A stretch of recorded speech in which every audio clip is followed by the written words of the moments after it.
அதனால இன்னைக்கு மதத்தில் சேர்க்குறாங்க. மத வழிபாடு ஜெபம் பண்ணுங்க, ஆண்டவர் ஆசீர்வதிக்கிறாரு, அதை தர்றாரு. இதை எப்படி ஆசீர்வதிக்கிறாரு? ஆசீர்வதிக்கிறது உண்மைதான்.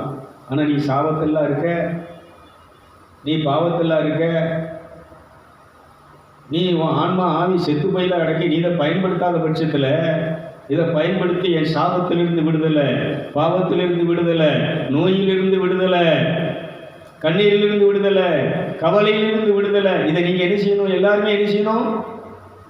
சொல்லி ஒவ்வொருத்தரும் தனிப்பட்ட ரீதியில் எப்படி எல்லா தாயும் பிள்ளையுமா கணவன் மனைவியுமா உட்கார்ந்து எப்படி ஒன்றா உட்கார்ந்து என்ன செஞ்சுட்டு இருக்கிறாங்களோ, வாழ்ந்துட்டு இருக்கிறாங்களோ, சர்ச்சைக்கு வந்திருக்கிறாங்களோ, வீட்டில் இருக்கிறாங்களோ, அங்கே இன்ப துன்பங்களை பகிர்ந்து கொள்கிறாங்களோ, பழம்னா வெட்டி அதை பகிர்ந்து கொள்கிறாங்களோ, சாப்பாடு நல்ல கறியை வரட்டி இன்றைக்கி என்ன பண்ணாங்க, இன்றைக்கி என்ன சாப்பாடு, என்ன சாப்பிட்டீங்க?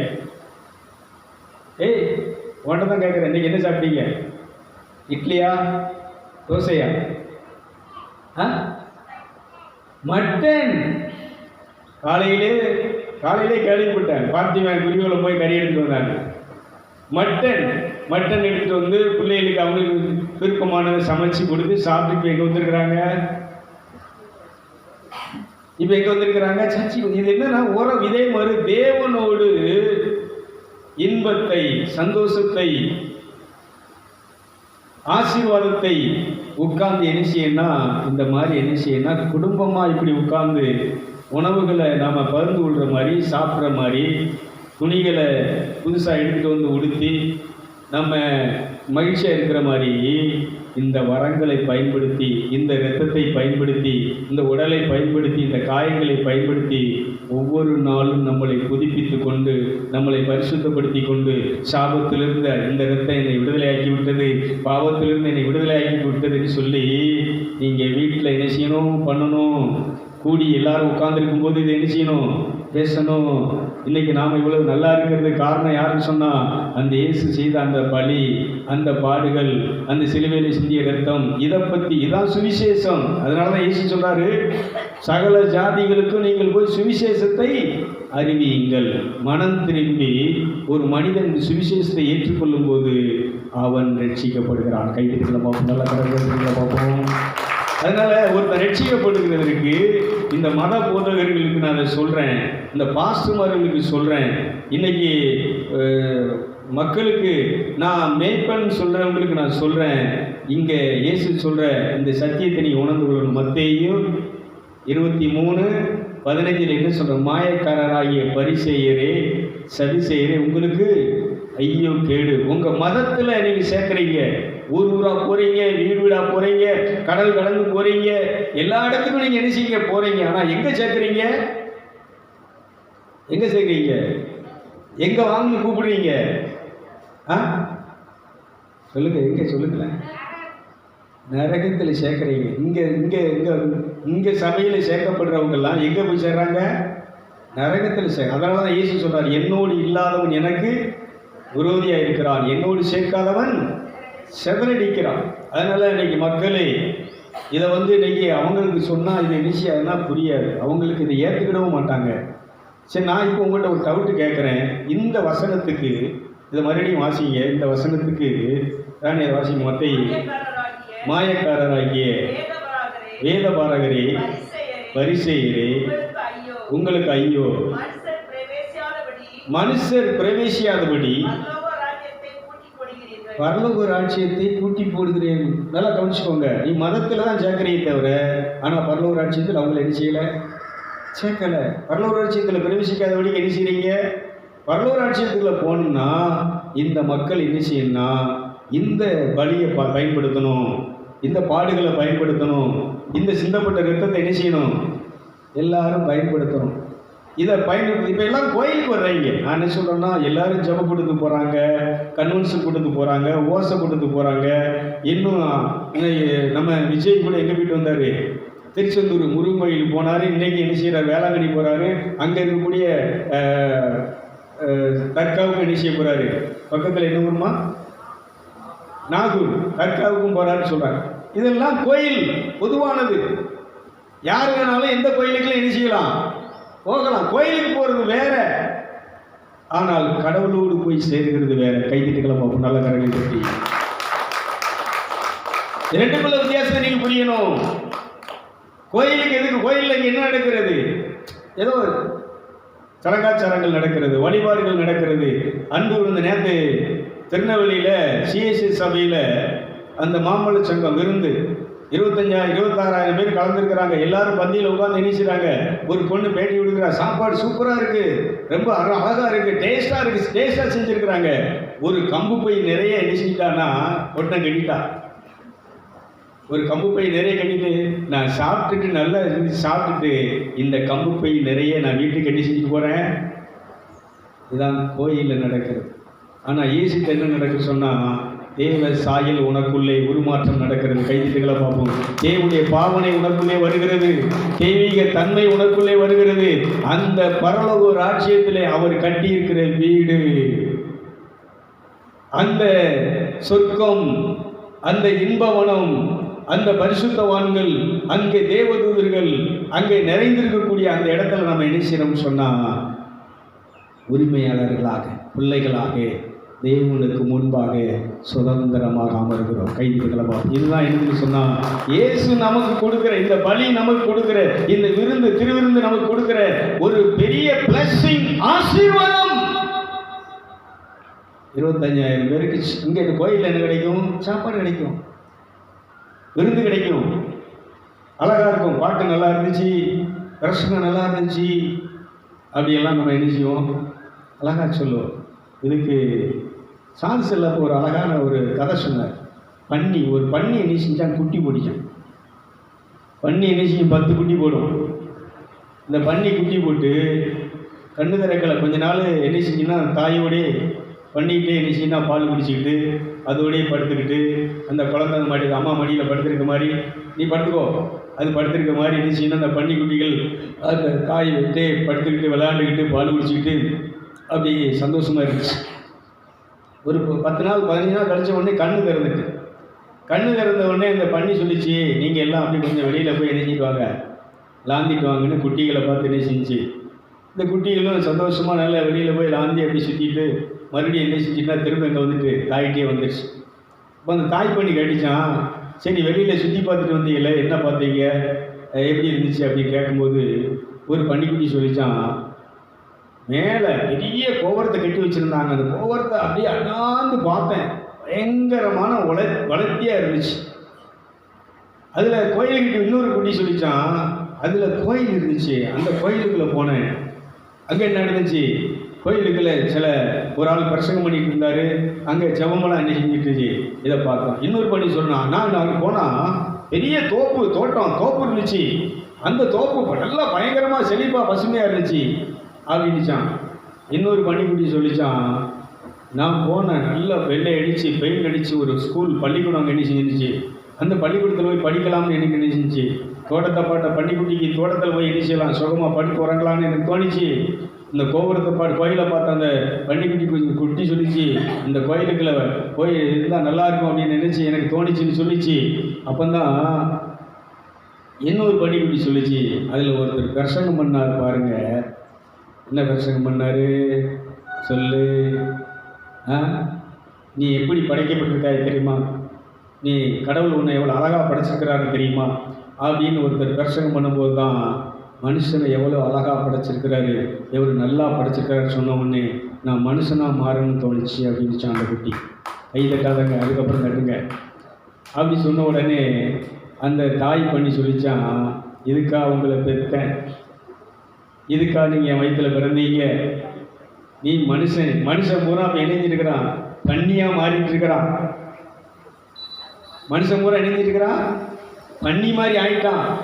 அதனால நீ மனுஷன மாதிரி ஆகாத, தேவ சாயலாக, தேவனுடைய பாவனையாக, தெய்வத்தினுடைய தோற்றத்தின்படி நீ தெய்வமாக மாறும்படி வாழும்படி நான் உன்னை பெற்றெடுத்தேன்னு சொல்லிச்சான். ஒரு கைத்துக்கு இப்போ கைத்துக்கு இல்லைமா. அதனால நீ கோயிலுக்கு போனா நல்ல மனுஷன், ரொம்ப பக்தியுள்ள மனுஷன், அவர் ரொம்ப அமைதியான மனுஷன், அவர் போனா என்ன நல்ல மனுஷன் தான். நீ நல்ல மனுஷனா இருக்க, நல்ல மனுஷர்கள் பைபிள் சொல்லுகிறது, நல்லவன் ஒருவனும் அதனால நீ ஒரு மனுஷனா நீ என்ன செய்யக்கூடாது, வாழணுங்கிறதுக்கா படைக்கல. நீ என்னுடைய மகனாக என்னுடைய தன்மையை, என்னுடைய தோற்றத்தை, என்னுடைய பாவனையை இந்த உலகத்தில் நீ காட்டி வாழும்படி உன்னை தெய்வீகமானவனாக நான் படைத்திருக்கிறேன். கைதிட்டுகளப்பா, தெய்வ அவதாரங்களாக தெய்வீக தன்மையில நான் உன்னை படைச்சிருக்கிறேன்.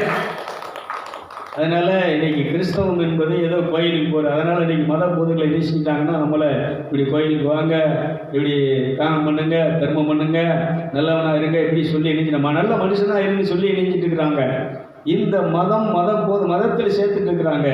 இவங்க யாரும் எங்கே போக முடியாதுன்னு சொன்னா சொல்லுங்க, இவங்களும் போக மாட்டாங்க, போறவங்களையும். அதுக்கு அந்த பைபிள் வசனம் சொல்லுகிறது, தானும் போக மாட்டார்கள், போகிறவங்களையும் என்ன செய்ய விட மாட்டாங்க. நீ பரலோகத்துக்குள்ள போகணும்னா, அந்த தேவராட்சியத்துக்குள்ள போகணும்னா, இந்த தேவனுடைய சாயல் உனக்குள்ள வரணும்னா, இந்த தேவனுடைய பாவனை உனக்குள்ள வரணும்னா, இந்த தெய்வம் நான் செய்ததை காட்டில என்னை விசுவாசிக்கிறவன் அதை விட மேலானவைகளை செய்வார். கைதிட்டுகள் அந்த இயேசு. அதனால இந்த இயேசு எதுக்காக இந்த மனுஷன் இந்த உலகத்தில் மனிதனாக பிறந்தார்னு சொன்னா, தெய்வமாக்குவதற்காக. இயேசு சொன்னாரு, என்னை காண்கிறவன் பிதாவை காண்கிறான், நான் வேறு பிதா வேறு அல்ல, நானும் பிதாவும் எப்படி இருக்கிறோம், ஒன்றாக இருக்கிறோம். அப்ப இயேசு நம்மளை எதுக்காக ரட்சிக்கிறார், எதுக்காக இந்த உலகத்துக்கு மனுஷனா வந்தாருன்னா, எதுக்காக அவதரித்தார்னா, எதுக்காக பாடுபட்டார், யுத்தம் செஞ்சார்னா, நாம் அந்த இயேசுவை போல, அந்த தெய்வத்தை போல உருமாற்றம் அடைவதற்காக, மறுரூபமாகுவதற்காக இயேசு இந்த உலகத்திலே பிறந்தார், பாடுபட்டார், ரத்தம் சிந்தினார், மரித்தார், உயிர்த்தார். நல்ல கைதிக்கு அந்த இயேசு கணிச்சு நல்ல கரங்களை தெரிஞ்சுவோம். பிரைஸ். இதை உணர்ந்து இந்த திருவிருந்த ஆராதனைகளை நீங்கள் என்ன பண்ணணும்னா, என்னை இப்படி உங்களை போல மாற்றுவதற்காக, உங்கள்கிட்ட இருந்த அந்த விசுவாசம், அந்த இது எனக்குள்ளே உருவாகும்படியாக, உங்கள் தன்மை, உங்கள் பாவனை, உங்கள் மனநிலை, உங்கள் சிந்தை எனக்குள்ளே இருக்கும்படியாக நீர் பாடுபட்டு ரத்தம் சிந்தினீரப்பா. அந்த இரத்தம் வீண் போகவில்லை, அந்த பாடுகள் வீண் போகவில்லை, அந்த பழி வீண் போகவில்லை. இப்பொழுது நான் உட்கொள்ள போகிற உங்களுடைய உடல், நான் பானம் பண்ணுகிற உங்கள் இரத்தம் என்னை வெறும் சாதாரண மனுஷனாக அல்ல, கடவுளை போல மனம் திரும்புங்கள், மறுரூபமாகுங்கள். ஆகவே மனம் திரும்ப சொல்லி, மறுரூபமாக சொல்லி பேச வேண்டிய, போதிக்க வேண்டிய போதகர்கள் என்ன போதிச்சுட்டு இருக்கிறாங்க? ஊர் ஊரா போய், கடல் கடந்து போய் என்ன போதிச்சுட்டு இருக்கிறாங்க? மதத்துக்கு வாங்க, எங்க சபைக்கு, எங்க கூட்டத்துக்கு வாங்க, இங்கே வந்தால் உங்கள் நோய் தீரும், எங்க மதத்துக்கு வந்தால் கஷ்டம் தீரும், எங்க மதத்துக்கு வந்தால் உங்கள் கடன் பிரச்சனை தீரும். யாருக்காவது அப்படி தீர்ந்த மாதிரி சரித்திரமே? ஆனால் இயேசுவின் இடத்திலே வந்தவர்கள், அந்த உன்னதமானவருடைய அந்த ஆற்றலை, அபிஷேகத்தை பெற்றவர்கள், அவர்கள் சொன்னார்கள், தேவனிடத்திலே வந்து சேருங்கள். கைவிட்டுக்கலாம். நல்ல இறைவனிடம் கையேந்துங்கள், அவர் இல்லை என்று சொல்லுவதில்லை, இல்லை என்று சொல்லுமாறும் இல்லாதவன், ஈடு இல்லாத கருணை உள்ளவன், இல்லை என்று சொல்லுமாறும் இல்லாதவன், ஈடு இல்லாத கருணை உள்ளவன், இன்னல் படும் எழுபுறதை கேட்கின்றவன், நம் எண்ணங்களை இறைகளை பார்க்கின்றவன், நம்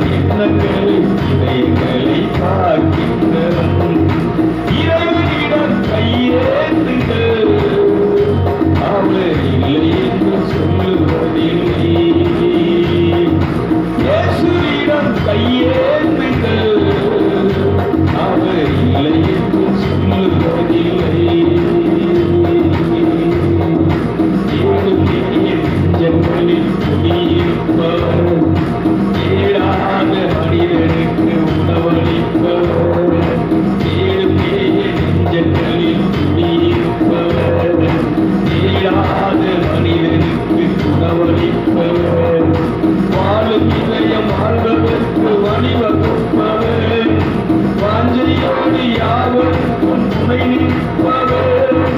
அலை முழங்கும் கடல் வளைந்து அழகு பார்ப்பவர். அலையின் மீது மலையின் மீது மாட்சி செய்பவர். தலைவனைக்கு கேட்பவர்க்கு தந்து மகிழ்பவர். கரணி என்றும் துணைக்கும் மகாவல்லவன். இறைவனிடம் கையேந்துங்கள், அவர் இல்லை என்று சொல்லுவதில்லை. Praise the Lord. என்ன பண்ணணும்னா, பிரச்சனை வரும்போது, கஷ்டம் வரும்போது, வாழ்க்கையில் போராட்டங்கள் வரும்போது, வருதோ வரலையோ, நமக்கு கண்ணுக்கு தெரியாத இன்னொரு உலகத்தினுடைய ஆவிகள், வான்வெளியில் தெரிகிற பொல்லாத ஆவிகள் நம்மளை வீழ்த்தும்படி, கடவுளிலிருந்து பிரிக்கும்படி, நமக்கு துன்பத்தை, ஆபத்துகளை, விபத்துக்களை உண்டு பண்ணும்படி அவன் 24 மணி நேரம் என்ன செஞ்சுட்டு இருக்கிறான்? சுற்றிக்கிட்டே இருக்கிறான். அதனால நீ என்ன செய்யணும்னா, எப்பவுமே ரொம்ப கண்ணு கருத்துமா இருக்கணும், ஜாக்கிரதையா இருக்கணும், ரொம்ப விழிப்பா இருக்கணும். நீங்க கூட்டங்கிறீங்க, கூட்டத்தை எனக்கு ரொம்ப நேரம் ஆகாது. இந்த புதுமை செய்ய ஆண்கள் அற்புதங்கள் செய்கிற சக்தியை பயன்படுத்தினோம்னா இந்த இடத்துல கூட்டம் என்ன செய்யாது. ஆனால் அன்னைக்கே எனக்கு ஆபத்து ஆரம்பிக்கும், அன்னைக்கே பிரச்சனை ஆரம்பிக்கும். நல்லா கவனிங்க. இயேசு இந்த உலகத்தில் 30 வருஷம் மறைமுகமாக இருந்தார், கடவுளோடு இருந்தார், கடவுளுடைய அந்த சித்தத்தை அறிஞ்சிட்டே இருந்தார், பிரச்சனையே இல்லை. 3 வருஷம்தான் வெளியில் வந்து அவர் அந்த காரியங்களை பண்ண ஆரம்பித்தார். கூட்டங்கள் கூட ஆரம்பிச்சு அன்னைக்கே அவரை கொள்றதுக்கு, அவரை இல்லாமல் ஆக்கிறதுக்கு, அழிக்கிறதுக்கு என்ன செஞ்சிட்டாங்கன்னா திட்டங்களை தீட்டிட்டாங்க. அன்னைக்கே அவரை என்ன செய்ய ஆரம்பிச்சிட்டாங்க, வழி வாங்க ஆரம்பிச்சிட்டாங்க. அதனால் கொஞ்ச நாளைக்கு இந்த சுவிசேஷத்தை இப்படி அறிவிச்சிருவோம். இது இப்போ உலகம் பூரா போயிட்டுருக்கு. யூஎஸ் அமெரிக்காவுக்கு மட்டும் 3 குரூப்புக்கு என்ன செஞ்சுட்டுருக்குன்னா அது போயிட்டுருக்கு. இன்னும் அப்படி நான் என்ன சொல்கிறேன்னா, இதான் ஞானமாக இருந்த சில விஷயங்களை பயன்படுத்த வேண்டியிருக்கு. ஆனால் இது ரொம்ப நாளைக்கு நெட்டெல்லாம் கட் பண்ணிகிட்டு இருக்கிறேன். அப்போ 1 வாரமாக என்ன செய்யலை. இந்த வாரம் ஃபுல்லாக நான் ப்ரோக்ராம் ஏற்கும்போது நெட்டு அங்கே என்ன செய்யலை, எரராகி இதாக இருந்துச்சு. இப்போ 2 நாளாக தான் மறுபடியும் ஒர்க்காகிட்டு. அதனால் இந்த தேவசாயி நிகழ்ச்சியை பார்க்குறவங்களுக்கு சொல்கிறேன், குரூப்பில் உள்ள நண்பர்களுக்கு, இந்த ஃப்ரெண்ட்ஸுக்கு சொல்கிறேன், யூடியூப்பில் பாருங்கள். யூடியூப்பில் நீங்கள் கிட்டத்தட்ட 600 மேலே வீடியோ கிடையாது. இதிலெல்லாம் இது மட்டும்தான் இருக்கும். கடவுளோடு நம்ம எப்படி வாழ்கிறது, கடவுளோடு எப்படி சேர்றது, மதத்தில் இருக்கிறது வரைக்கும், நீ மதத்தில் வாழ்கிறது வரைக்கும், மத வழிபாட்டு நீ தீவிரமாக இருக்கிறது வரைக்கும் உனக்கு இந்த இறை அரசு செய்யாது. நீ ஒரு மதத்தில் இருக்கிறதற்கும், ஒரு மத போதகருக்கு சீடனாக இருக்கிறதற்கும் கடவுள் இந்த உலகத்தில் வந்து பாடுபடவில்லை, பலியாகவில்லை, இரத்தம் சிந்தவில்லை. இதை முதலாவது நீங்கள் புரிஞ்சுக்கணும். நீங்கள் ஒவ்வொருத்தரும், நானும் நீங்களும் தன்னந்தனியாக அமர்ந்து தேவனோடு பேசி உரையாடி இந்த விசுவாசத்தை பயன்படுத்தி, இந்த இரத்தத்தை பயன்படுத்தி நம்மளை ஒவ்வொரு நாளும் ஒவ்வொரு நேரமும் புனிதமாக்கி, இந்த தீய ஆவிகளை, பொல்லாத ஆவிகளை, வானொலி திரிகிற அந்த பொல்லாத ஆவியுடைய சேனைகளை நம் பக்கத்தில் 1000, வலப்பக்கத்தில் 10,000, உங்கள் பக்கத்தில் 10,000, 1000 யார் வரப்போகிறா? யார் வருவா? அந்த ஆவிகள் கூட்டம் தான் வரும். எதுக்கு? நீ இதில் என்ன செஞ்சிருக்காது. கோயிலுக்கு போறியா போ, திருச்செந்தூருக்கு போறியா போ, வேளாங்கண்ணி போறியா போ, கூட்டத்துக்கு போறியா போ. அதனால எனக்கு என்ன இல்லை. ஆனால் நீ எதை பயன்படுத்திடக்கூடாது சொல்லுங்க. இந்த நான் ஏற்படுத்திய இந்த திருவிருந்தை, இந்த என்னுடைய உடலை, இரத்தத்தை நீ என்ன செஞ்சிடக்கூடாது. இப்போ ஜெவக்கூடத்துக்கு போகிறோமே, இதெல்லாம் பயன்படுத்துகிறோமா? ஜெவக்கூடத்துக்கு போனவங்களா இருக்கீங்களா இல்லையா? ஜெவக்கூடத்தில் என்ன பண்ணுறோம்? நம்ம தேவைக்காக ஜெபம் பண்ணுறோம், ஊருக்காக ஜெபம் பண்ணுறோம், வீட்டுக்காக ஜெபம் பண்ணுறோம், சபைக்காக ஜெபம் பண்ணுறோம், சபை கட்டணுங்கிறதுக்காக ஜெபம் பண்ணுறோம். வேறு இல்லைங்க. இன்னும் ஆட்சியில் பார்த்தீங்கன்னா ஜெபமாலை சொல்கிறோம், அந்தோனியார் பிரார்த்தனை சொல்கிறோம், சபரியார் பிரார்த்தனை சொல்கிறோம், மற்ற மன்றாட்டுகள்லாம் சொல்கிறோம். ரைட்டு தான். சிஎஸ்சி சபையில் என்ன நடக்கு? வேதத்தை, பைபிளில் இதை பற்றி நான் இன்னொரு விளக்கம் கொடுக்குறேன். இன்றைக்கி போன வாரம் கூட அதை ஆரம்பித்தேன். நீங்கள் தான் அவருடைய நிருபம். ஆவியினாலே தேவன் தன்னுடைய வார்த்தையை நம்முடைய இருதயத்தில் எழுதுகிறார். கைதிடுங்களை பார்ப்போம். போன வாரத்தில் பார்த்தா இது இன்னும் அடுத்த இன்றைக்கி நம்ம திருவிருந்துகளை போகிறோம். அதனால் வார்த்தையின் பகுதியை அடுத்து பார்ப்போம். இன்றைக்கி இதை ஒவ்வொரு மனுஷனும் பயன்படுத்தணும். கோயிலுக்கு போகிறது தப்புன்னு சொல்ல. இன்னைக்கு விஜய் கூட சொல்லுவாங்க, அவர் ஒரு கிறிஸ்தவர், எங்கே போயிட்டார், திருச்செந்தூர் முருகன் கோயிலுக்கு போயிட்டார் அப்படிம்பாங்க. கோயிலுக்கு நானும் மணிக்குட்டி நம்ம ஜாஸ்தி ஓனர் என்ன செஞ்சோம்னா போனோம்ல, நம்ம ஜீப் இருக்குமா, ஐயா போயிட்டு வருவோம், ஏன்னா உன்னை போய்த்தாங்க. சரி, அங்கே என்னதான் நடக்கும் போய் பார்ப்பேன்.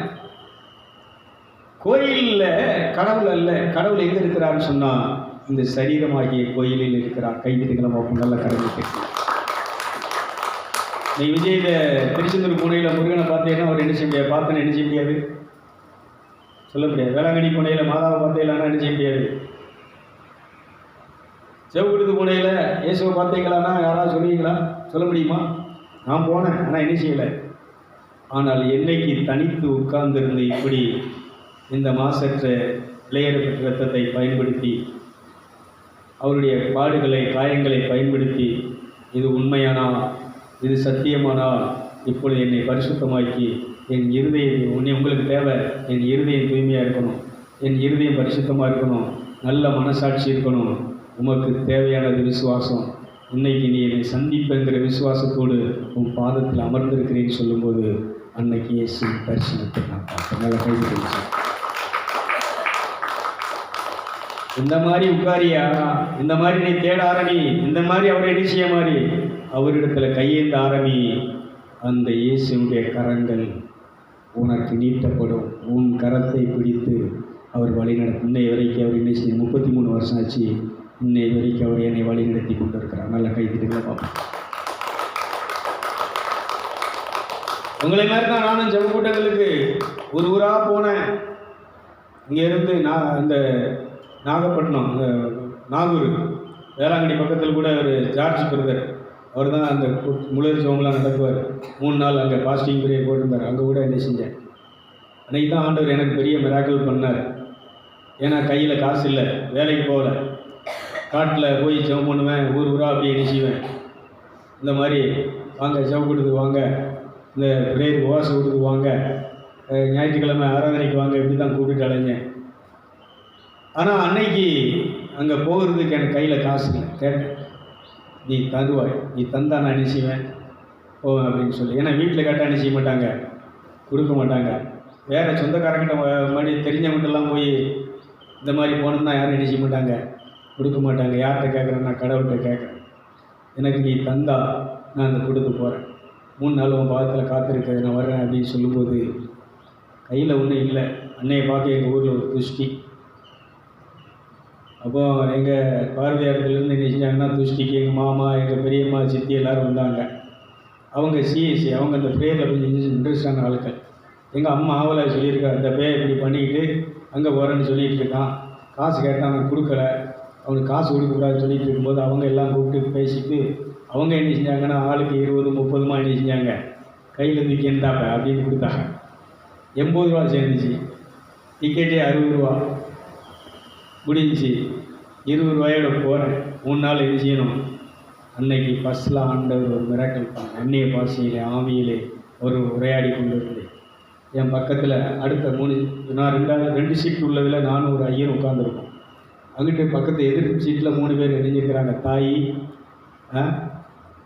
மகா, இன்னொரு பையன், மாப்பிள்ளை பையன், 3 பேர் உட்காந்துருக்குறாங்க. அது பிசாசு பிடியில் இருக்குது. அது அங்கே போனால் குணமாகன்னு கொண்டு வராங்க.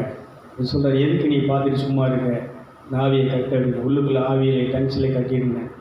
அது அங்கே போய் இறங்கும்போது பார்த்தா பஸ்ஸுலேயே அது கீழே காய். ஐயோ, அங்கே ஒருத்தன் பக்கத்தில் உட்காந்துட்டு இணைஞ்சிட்டு இருக்கான், என்ன இருக்கக்கூடாமல் இணைஞ்சிட்டு இருக்கான், பண்ணிகிட்டு இருக்கான். ஐயோ, என்னால் இருக்க முடியலையே, எரியுது, நான் என்ன செய்ய அது இப்படி பிரேக் அடித்தாலும் கத்தும், வண்டியை ஸ்லோ பண்ணாலும் கத்தும்.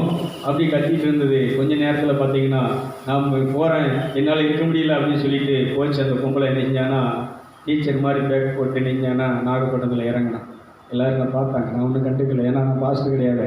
கூட்டத்துக்காக தற்செயலாக என்ன செய்கிறேன் போகிறேன்.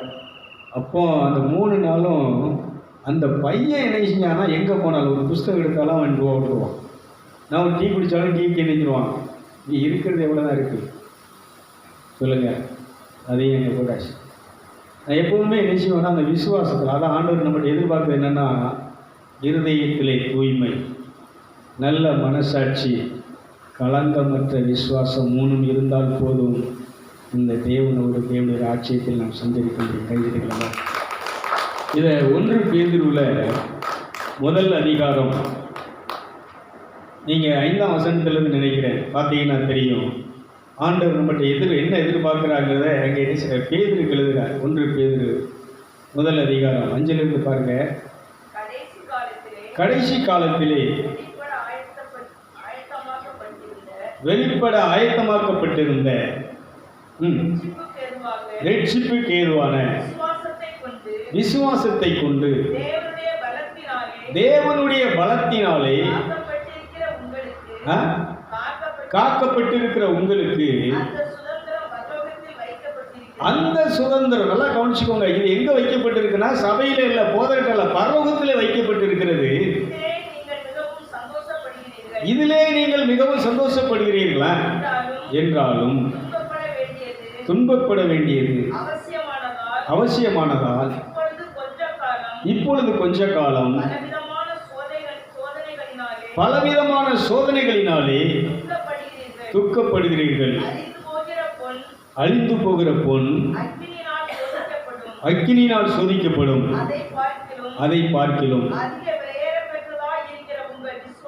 அதிக, நல்லா கவனிச்சுக்கோங்க, அதிக விலையேற பெற்றதா இருக்கிற உங்கள் விசுவாசம் சோதிக்கப்பட்டு இயேசு கிறிஸ்து வெளிப்படும் போது உங்களுக்கு புகழ்ச்சியும் கனமும் மகிமையும் உண்டாக காணப்படும். நல்ல கைதிக்கலாம், அப்போ நல்ல கரங்களை தூக்கி பேசலாம். அதனால இன்னைக்கு நம்ம சோதிக்கப்பட்டு இந்த உலகத்தில் இருக்கக்கூடிய சின்ன சின்ன அற்பமான கஷ்டங்கள், பாடுகள், இந்த போராட்டங்கள், இதெல்லாம் நம்ம என்ன செய்யணும்னா எதிர்த்து நிற்கணும். இந்த பாடுகளை, இந்த சோதனைகளை எப்படி எதிர்க்கிறதுன்னு சொன்னால், இயேசுவை கொண்டு வருகிறேன், இயேசுவின் இரத்தத்தை கொண்டு வருகிறேன், இயேசுவின் காயங்களை கொண்டு வருகிறேன். உட்காரு, தரித்திரு, இந்த ஹீலிங் நடக்கிறது வரைக்கும், உனக்குள்ள உருமாற்றம் நடக்கிறது வரைக்கும், இந்த நோய் உன்னை விட்டு தீர்வு வரைக்கும், உன் விலகின உன்னை விட்டு மாறுறது வரைக்கும், உனக்கு விரோதமாக இருக்கக்கூடிய அந்த தீ ஆவிகள் சேனைகள் அழிந்து எரிந்து நிர்மலமாகிறது வரைக்கும் நீ என்ன செய்யணும் அப்படின்னு சொன்னால், இதை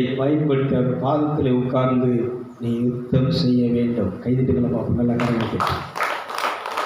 அதனால் நம்ம விசுவாசம் என்ன செய்யப்படும்னா சோதிக்கப்படும். எப்படி ஒரு தங்கத்தை உருக்கி அதுக்கப்புறம் அதை நல்ல சுத்தமானதாக அவங்க செய்கிறாங்களோ, இது மாதிரி கடவுள் நம்மளை என்ன செய்கிறாருன்னா அந்த விசுவாசத்தை, அது கீழே நீங்கள் வாசித்து பாருங்க, அது கீழே சொல்லுவார்,